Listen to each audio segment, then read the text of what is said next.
অল্পের জন্য মরক্কোর ভয়াবহ ভূমিকম্প থেকে প্রাণে বেঁচেছেন বহু বিদেশি পর্যটক। নিজ নিজ দেশে ফিরে তারা শোনাচ্ছেন ভীতিকর অভিজ্ঞতার কথা। প্রাকৃতিক বিপর্যয়ের সময় অনেকেই হোটেলে বা এয়ারপোর্টে অবস্থান করছিলেন। তাদের বক্তব্যে উঠে আসে জোরালো কম্পন, আর সেটি ঘিরে আতঙ্ক উদ্বেগের কথা। দুর্যোগের পরও আন্তর্জাতিক ফ্লাইট চলাচলে স্বাভাবিক রাখে দেশটির বিমান পরিবহন সংস্থা।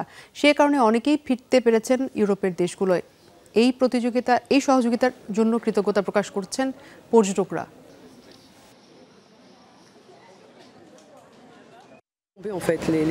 জানালা, কাঁচ, ঘরের ফার্নিচার সবকিছু ভেঙে পড়ছিল। মনে হচ্ছিল আজই জীবনের শেষ দিন।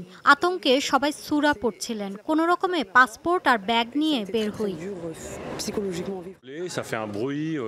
দেয়াল ভয়ঙ্করভাবে কাঁপছিল, অনেকটা ট্রাক্টরের ইঞ্জিন স্টার্ট দেওয়ার শব্দ। আতঙ্কে সারা রাত রাস্তায় কেটেছে। তবে যারা প্রিয়জন ঘরবাড়ি হারিয়েছেন তাদের কষ্টের কাছে এই দুর্ভোগ কিছুই না।